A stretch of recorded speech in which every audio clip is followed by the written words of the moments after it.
What is going on, everybody in Matt Squad? Welcome back to a brand new video. Today we're going to be doing the first impressions of the Galaxy A71 5G. Now this phone is a certified beast, a quad camera monster. Stay tuned.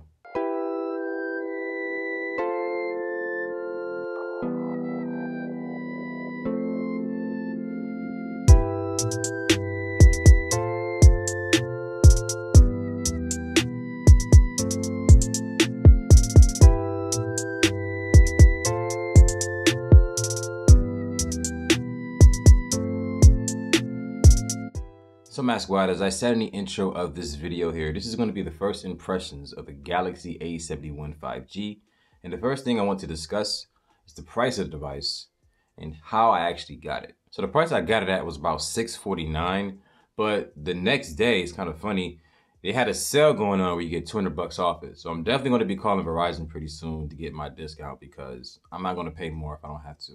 So with that price of about $650, what kind of specs are inside of this device here? What can you expect for that price? So with the Galaxy A71 here, 5G, UW from Verizon, you can expect the Snapdragon 765 to be inside of this device, the 765G to be exact.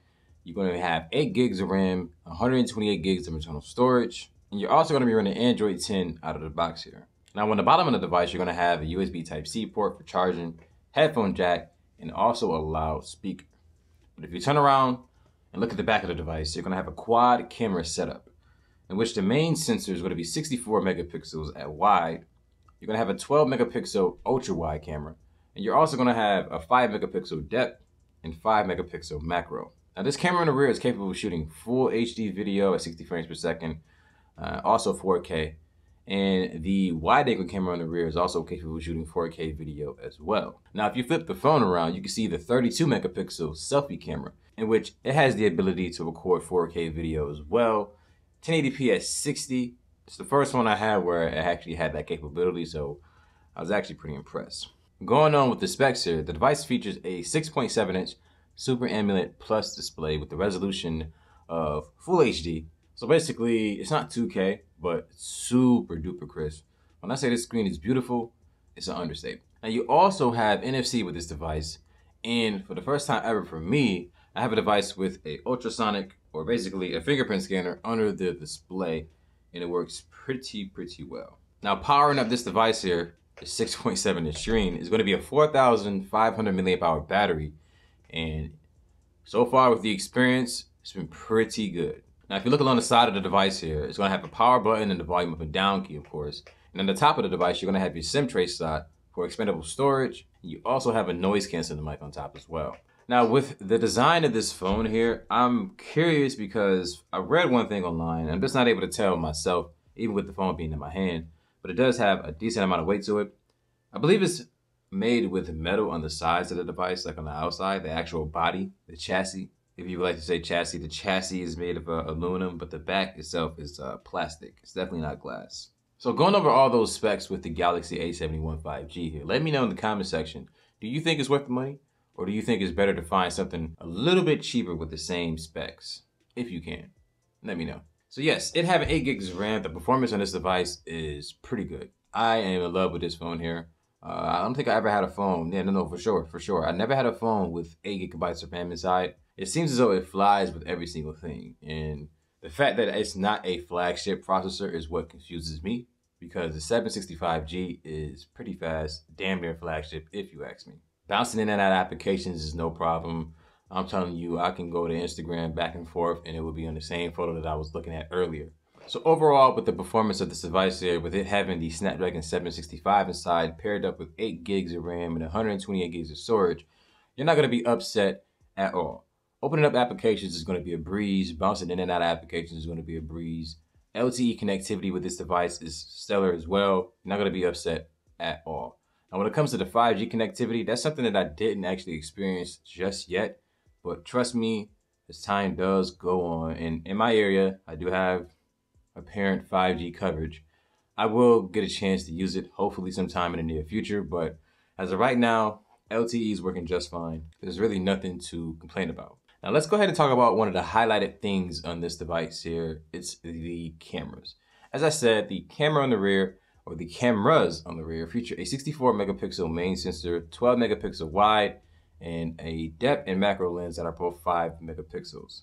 And when it comes to taking pictures on this device, shooting videos with this device, you're going to be extremely pleased. This phone features an amazing camera, really good for the money, to the point where I'm actually going to be using this phone to record most of my videos in the future here, because the video that comes from this camera is actually that good. I don't know if it's because I haven't had a Samsung phone in a long time. Maybe it's just me being a little overexcited, but I'm a person that loves video, obviously. And so the fact that the phone can produce videos the way it does really surprises me. It even has the feature of super steady, which is, just keeping the camera extremely still while you're in some type of movement. So let's say you're, I don't know, playing basketball or doing anything, not even playing basketball. Let's say you're just moving around, running or whatever. You can actually have the phone in your hand and record, and it's going to keep the video stable. This camera on the front of the device is so good that if I decided to record a video with this phone here, as far as the front camera, I can get away with it. It shoots 4K video as well. This thing, man, this phone, as far as camera performance, is honestly something that I wasn't expecting. And it's even better than what I thought it was going to be in the store when I was actually looking at purchasing it. And of course, besides shooting photos and videos with this device, you get an array, like you get a ton of different camera options. Not just steady mode, but you get super slow motion, you get slow motion, of course, you get your night mode, which is actually pretty good. Yeah, you get a ton of options when it comes to cameras on this device here, or when it comes to the cameras on this device here. And dedicated camera test video is coming for this device, and it's going to be pretty detailed because there's a lot of features with this camera. Now, as far as gaming on this device here, I haven't played Call of Duty Mobile or anything like that on it yet. I haven't opened up one game except Soul Hunters, which is not a game that really tests the performance of a device, so I can't really speak on that. Not yet. Now, with the Galaxy A71 5G here, you actually have access to 25-watt fast charge. Now, me personally, I never had a phone with that capability as far as charging that fast. And man, let me tell you something. Once you get a taste of something charging a little bit quicker than what you were used to before, it really is hard to go back, because I'm to the point now where I'm telling you, like I literally watched this phone go from 24% one day, plugged it in, and it got to 32% in like maybe a couple minutes. And the only reason I plugged it in for a few minutes because I thought I had a little bit more time than I did. But the fact that it got up to another 8%, that 8% could be the difference between your phone being dead and you actually able to use it to make a phone call for whatever you need to do. So as far as charging times on this device, really fast. I went from 0 to 70 in about a half hour at one point. So yeah, it charges very fast. This phone has amazing battery life, even though it's pushing a Super AMOLED Plus display. Now, I've gotten anywhere between about 6 to 7 to even 8 hours of screen on time with this device, and that's consistently. Now, this is a brand new phone here, so maybe we should wait about a few weeks or so to really test the battery and get a good idea of what it can be, producing, or what it can be performing like on a daily basis. Over a couple days is not really fair, but over those couple days, I have gotten about 8 hours of screen on time, which is pretty impressive with a device that has a display like this one does. Now, unfortunately, this device only features a single firing speaker that's on the bottom, and it sounds pretty good. You can definitely hear things if you turn it up to max volume.